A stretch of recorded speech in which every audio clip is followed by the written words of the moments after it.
Good morning once again. मैं Nitin Malviya, associate professor and counsellor in Sistec college Bhopal. जैसा कि last video में मैंने बताया था कि मैं अगले नेक्स्ट वीडियो में बताऊंगा कैरियर मैपिंग के स्टेप्स क्या क्या हो सकते हैं। तो वही आज कैरियर मैपिंग के स्टेप्स मैंने अपनी स्क्रीन पर लिख रखे हैं। इनमें इनमें स्टार्ट जो हम लेते हैं, पहली स्टेप, वैसे एक ये साइक्लिक प्रोसेस है, लेकिन जो हम स्टार्ट लेते हैं तो पहली स्टेज होती है उसमें डिस्कवरिंग योर सेल्फ, और सेकंड स्टेज होती है देन एक्सप्लोर ऑप्शंस, फिर मेकिंग ए डिसीजन, फिर taking action, then evaluating the decision, और अगर फिर जरूरत पड़ी देन डिस्कवरिंग योरसेल्फ, और फिर ये साइकिल को हमें रिपीट करना होता है। इसमें स्टेजेस तो कई हैं, लेकिन सबसे इंपॉर्टेंट और सबसे जो पहली स्टेज है उसका नाम है डिस्कवरिंग योरसेल्फ। डिस्कवरिंग योरसेल्फ क्यों इंपॉर्टेंट है और डिस्कवरिंग योरसेल्फ का मतलब क्या है, ये दो चीज़ें आज हम इस वीडियो में डिस्कस करेंगे। तो पहली बात आती है कि डिस्कवरिंग योरसेल्फ पहली स्टेज क्यों है, इसका इम्पोर्टेंस क्या है, ये क्यों ज़रूरी है, और फिर दूसरी बात हम करेंगे कि इसका मतलब क्या है, हमको अपने आप को कैसे जानना है। तो डिस्कवरिंग योरसेल्फ के लिए सबसे पहले हम एक एग्जांपल लेते हैं। वो एग्जांपल है जो आपकी स्क्रीन पे दिख रहा है, एक हॉर्स का और एक कैमल का। पहले मैं चाह रहा था कि मैं एग्जांपल लूँ खरगोश का और कछुए का, रैबिट एंड टॉर्टोइस, लेकिन फिर मुझे लगा कि इंडिया में अगर खरगोश और कछुए का एग्जांपल लेंगे तो, और अगर मैं पूछूंगा कि इन दोनों की अगर रेस होती है कौन जीतेगा, तो ज़्यादातर लोगों के दिमाग में क्लिक करता है कि कछुआ जीतेगा, क्योंकि हमने ऐसी कहानी सुन रखी है। बाद में फिर थोड़ी देर बाद कॉन्शियस माइंड में जब वो आता है, फिर थोड़ा लॉजिकली सोचता है, तो फिर जवाब देता है कि खरगोश जीतेगा। वो जो कहानी हमें सुनाई गई थी उसका पर्पस केवल इतना था कि हम खरगोश की तरह कभी भी ओवर कॉन्फिडेंट ना रहें और कछुए की तरह कंसिस्टेंट और स्टडी रहें, जिससे कि हम अपने पाथ पर आगे बढ़ें। लेकिन आज हम जो जानना चाहते हैं, डिस्कवरिंग योरसेल्फ, ये बहुत इंपॉर्टेंट भी है, और हमारे समाज में, हमारे आसपास हम जितने भी रिलीजन की बात करें, सभी में जो बड़ी किताबें हैं या स्पिरिचुअल जितने भी हम लोगों को चीज़ें, कहानियाँ बताई जाती हैं, उन सभी में बोला जाता है कि अपने आप को जानना ही परमेश्वर को जानने के बराबर है।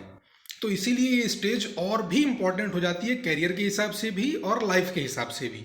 तो अभी जो स्क्रीन पे दो एग्जाम्पल चल रहे हैं, उनमें एक हॉर्स है और एक कैमल है। अगर सिंपल सा क्वेश्चन पूछा जाए कि हॉर्स और कैमल अगर एक हार्ड सरफेस पे दौड़ रहे हैं तो कौन जीतेगा, तो एक ऑब्वियस आंसर है कि हॉर्स ही जीतेगा। और अगर पूछा जाए कि अगर एक हॉर्स और एक कैमल अगर रेत में, सैंड के ऊपर अगर रेस कर रहे हैं तो कौन जीतेगा, तो बड़ा ही ऑब्वियस आंसर है कि हमेशा कैमल जीतेगा।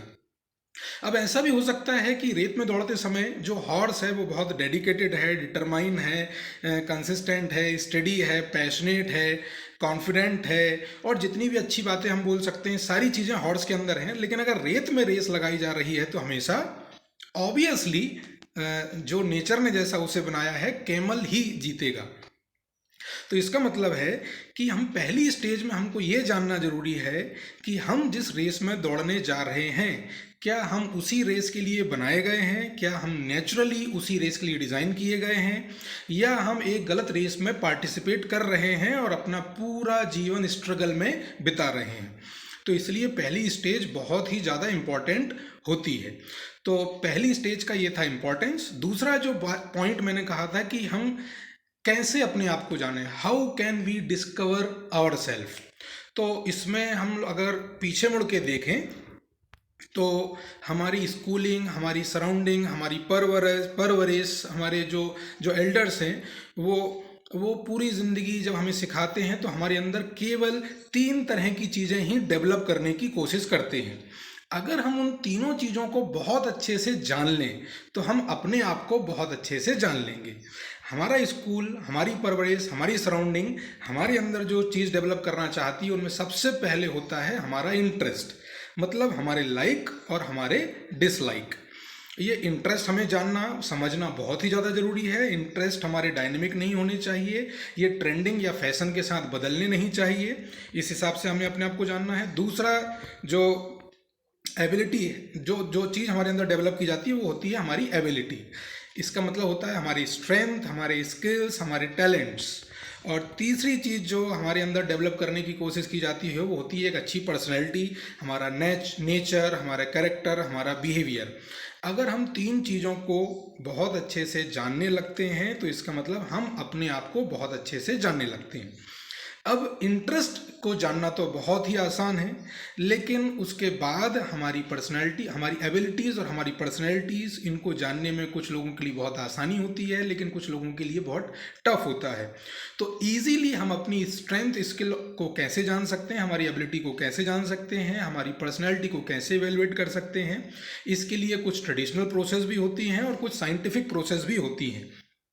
तो अगले वीडियो में मैं आप लोगों को ये बताऊंगा कि अपने एबिलिटीज़ और अपनी पर्सनैलिटी को जानने के लिए कौन कौन सी प्रोसेस इस समय फ़िलहाल ट्रेंडिंग है, जिनको बहुत ज़्यादा लोग यूज़ कर रहे हैं और जिनके जिनके जिनके द्वारा दिए गए रिजल्ट से अपने करियर को मैपिंग कर रहे हैं। Thank you very much. Stay tuned for